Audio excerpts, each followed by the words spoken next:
Overlook this part and look at the fact that he's helping an industry that isn't even from his country. He could have said, Charlie, why should I give a fuck about Ghana's industry? If this industry goes down, it won't affect him. The love is so deep to the extent that even in the face of hate, Nigerians still find some way to show support. I'm back again.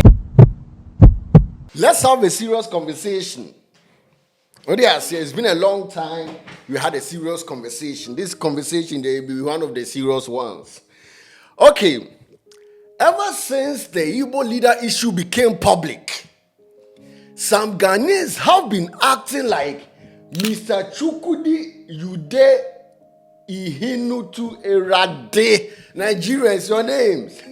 Also known as Igbo leader is a high-profile criminal. Just say, the way they are treating this man, if you don't know what's going on and you are a friend and watching this from out of the circle, let me put it like this, you would think, say, Charlie, this man has done Ghanaians like wrong to the extent that they would even like to crucify him. Bro, recently, when he and his entourage showed up at the Asante Hima's funeral, he was denied the opportunity to shake hands with the great Asante King.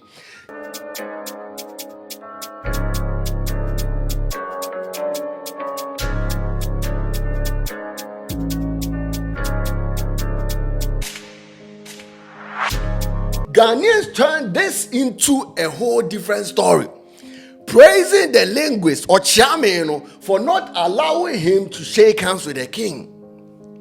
Let me tell you something.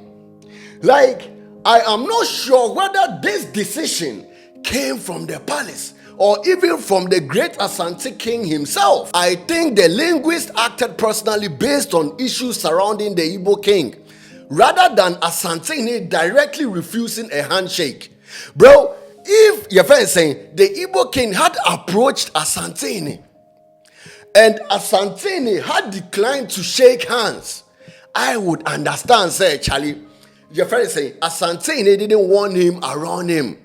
What do you say? But what many people forget is that the Igbo King likely received an invitation to this funeral. Because, bro, if that wasn't the case, I doubt say he would have showed up with his entourage without any invitation.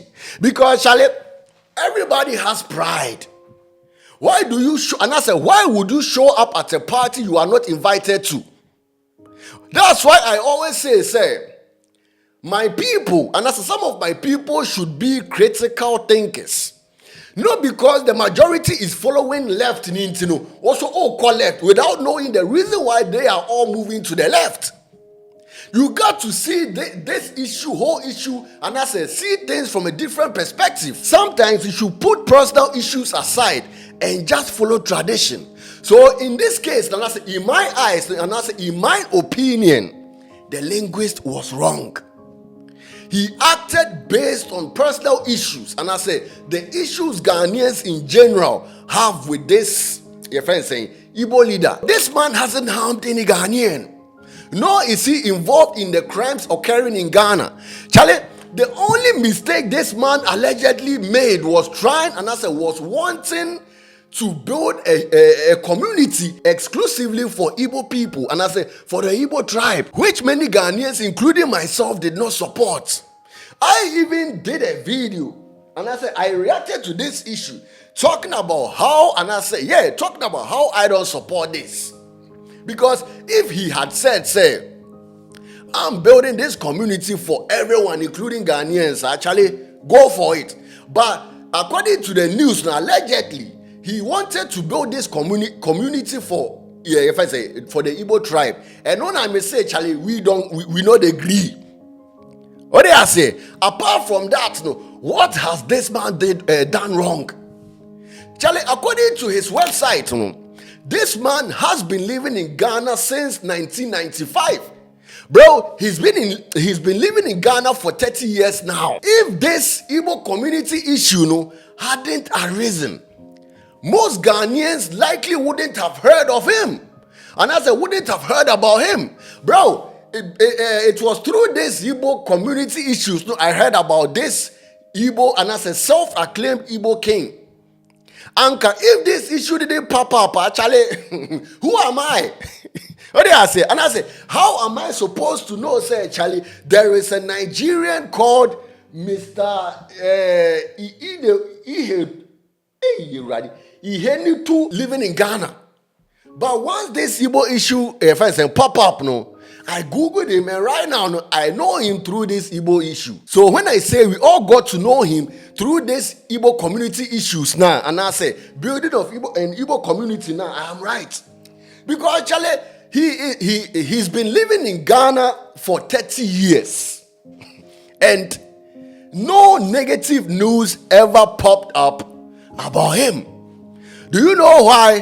One, because, sorry, he's living his life. Two, he's integrated living a normal, respectable life. Three, he isn't involved in any illegal activities going on in Ghana. So why you treat him like a criminal or even speak negatively about him? Whenever his name pops up in the news, even in stories that aren't negative, I want to know. So I just wanted to chip this in, since everyone has an opinion about what really went down at the funeral. So I decided to also voice my opinion. What do I say? Like I said, opinions are like assholes. But the smell on it will be different. So right now, no, let's go right back to the actual topic, and I said to the main topic of the video. Yesterday, I was minding my business. And whilst minding my business, I decided to check what's going on the internet. And I came across a news article about the Igbo leader. Your friend is saying, Charlie, his name will be difficult for me to pronounce. So let me say Igbo leader, and you all know who I'm talking about. When I read the article, I was like, Charlie, finally someone in the media space is defending the Igbo leader and highlighting how pure-hearted this man is. Like, Charlie, reading this, I got goosebumps all over my body, because for the past weeks and months, my people been throwing stones at this guy and at this man, as if he is the reason why Ghanaians are suffering. And I say, as if he is the reason why the country Ghana is having difficulties, and I say, having a difficult economy. Let me put it like this. So this information didn't come from anybody. This information came from Kofi Adjorlolo, a Ghanaian actor. He said that the Igbo King has contributed significantly to the Ghana's movie industry.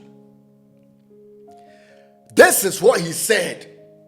Oh dear, watch the video. He said a couple of things. Oh dear, watch the video. After that, I will add my 1 or 2 cents and bounce out of here. Oh yeah, we were shooting in Ezendibo's house. Ezendibo here in Ghana. The Igbo man. Yes, he produced the film. That man has helped us a lot. He has helped the industry a lot. I don't care what people will talk about him. This thing, if we talk, then they will say we don't know. No. Listen. Let me finish. No, a lot of people don't know. Let me finish. People don't know. Yes. He has That's invested and sponsored films in Ghana. Yes, and that's why people don't know. Let's leave all these matters of Igbo Kingdom matters. I don't have anything to do with that thing at all.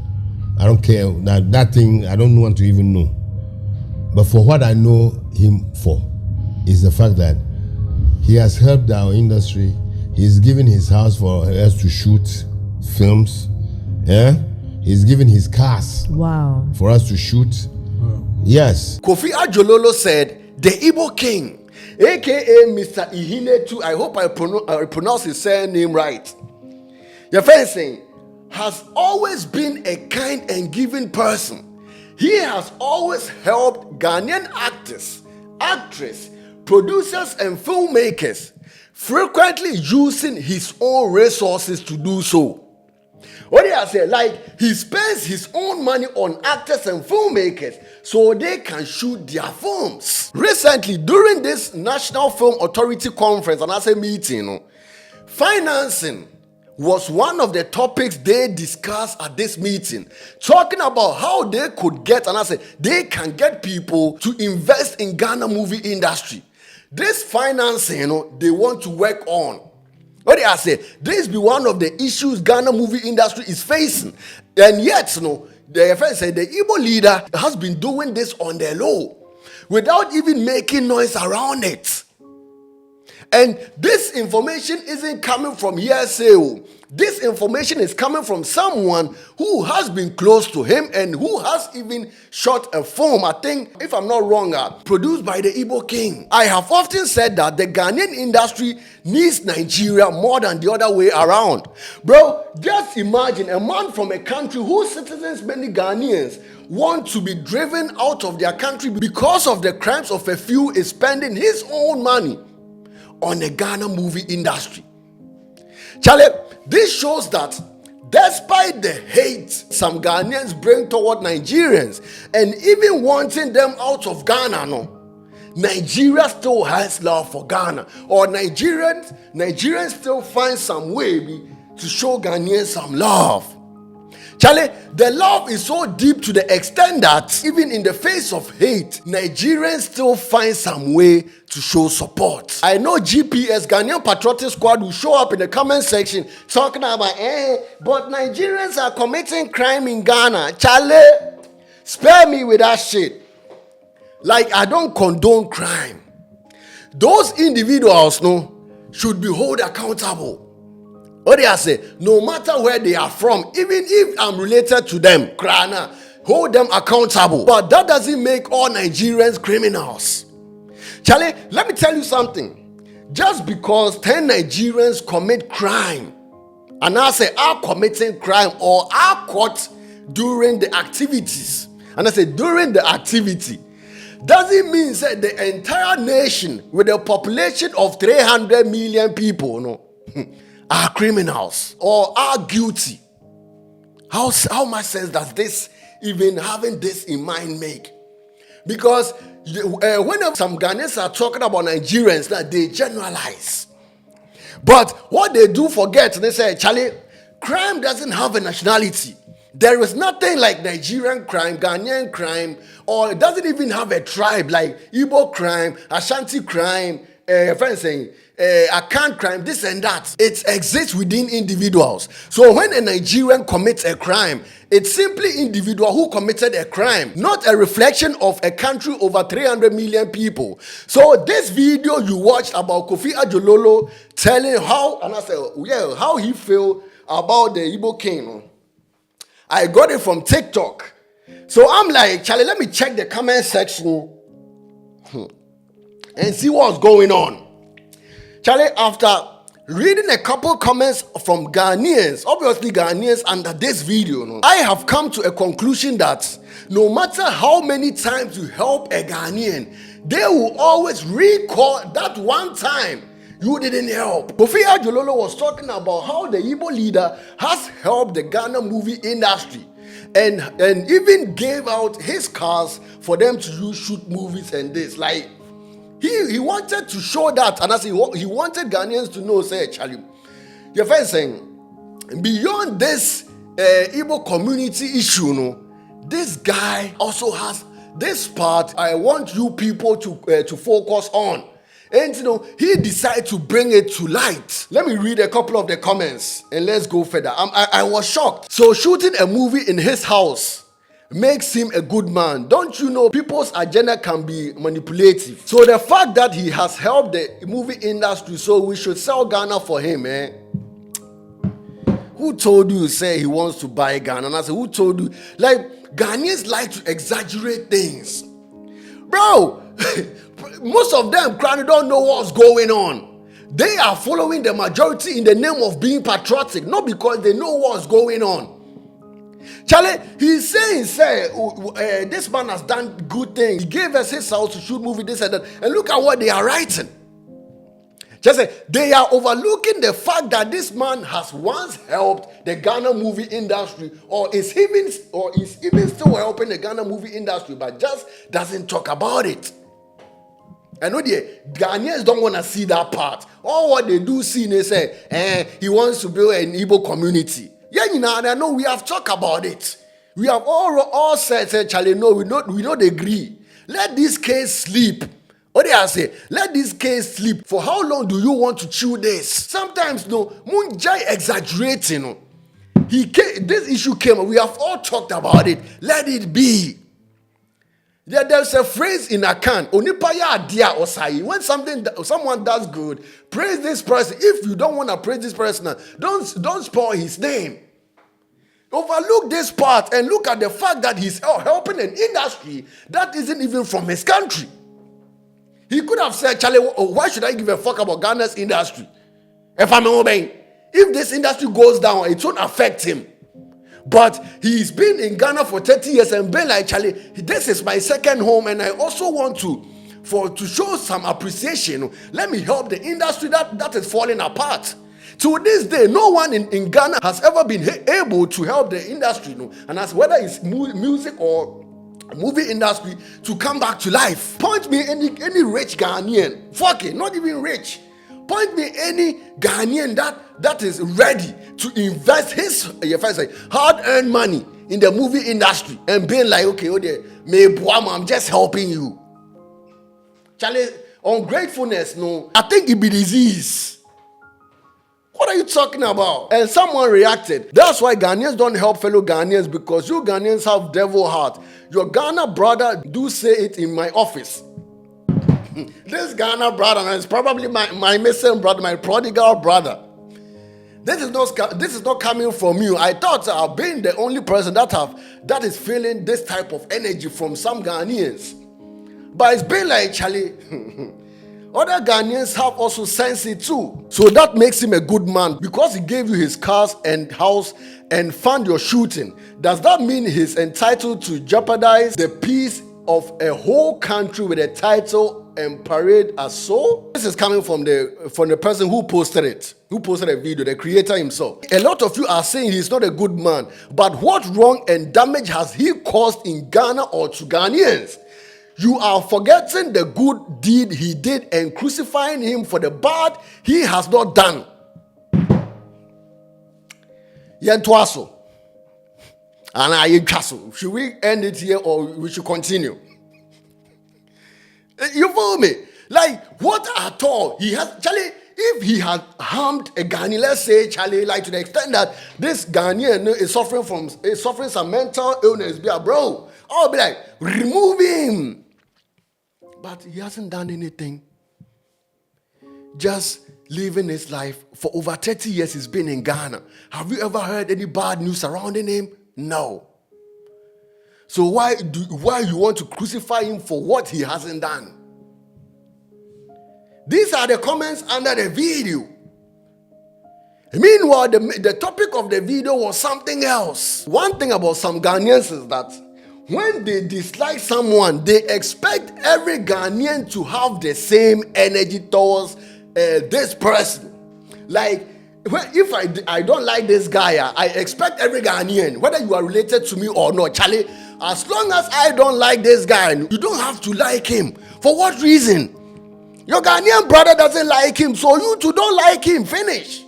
That's the mentality some Ghanaians have. Meanwhile, the person you dislike might be good to your fellow Ghanaians. So why you expect Kofi Adjorlolo to speak badly about him? Because you don't like him? Charlie, it doesn't make sense at all. Like, bro, during Kofi Adjorlolo's speech, he knew that Ghanaians will come for his neck. So within his speech, he stated, Charlie, I don't care what anybody says.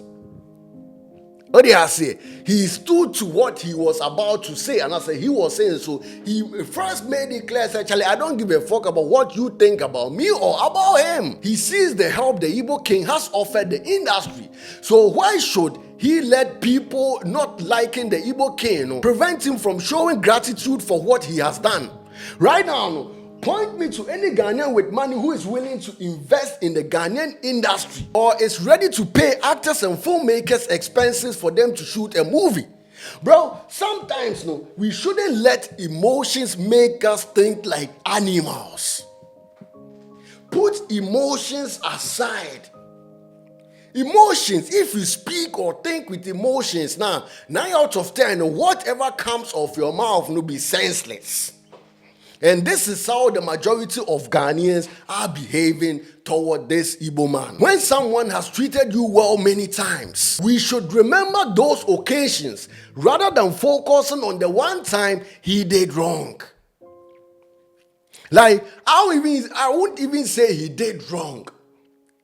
What did I say? He did nothing wrong, but the ideology and how he wanted to go about this community thing, was wrong. If he had said for everybody, and they actually go for it. Some Ghanaians are just collective haters. Let me put it like this: collective haters, because they want every Ghanaian to hate a person they dislike. What do I say? All in the name of being patriotic, but they don't know, say, this patriotism they are trying to practice, stupidness and foolishness in disguise. So for the past weeks, ever since this Igbo community issue became public, some Ghanaians have constantly spoken ill about the Igbo leader, calling him all sorts of names. Right now, I'm glad that someone who has been close to him or even knows him from a different perspective beyond this Igbo community issue, has spoken out. And I like that. What do I say? It's about time people in the industry, stand for the right thing, for the truth. Before I go, let me tell you something. One thing most Ghanaians should remember is that even your worst enemy has someone who loves him dearly or deeply. Just because you hate him doesn't mean every Ghanaian should hate him. There are Ghanaians that also love him, despite the hate majority of Ghanaians are throwing across his way. Let this sink in and think about it. Even your worst enemy has loved ones, and I say people who love him. Write your opinion in the comment section. Y'all know what it is. I go by the name Ruthless. Like, share, tag a friend to tag a friend. If you are new and a returning viewer and haven't subscribed, punch the subscription button and turn on the notification bell so whenever I drop a video, you won't miss out. It will pop up in your feed. All you gotta do is to click on it, watch, enjoy, and bring your constructive opinion. And let's talk shit down in the comment section. As we've been doing on a daily basis. Y'all know what it is. I go by the name Ruthless once again. Peace.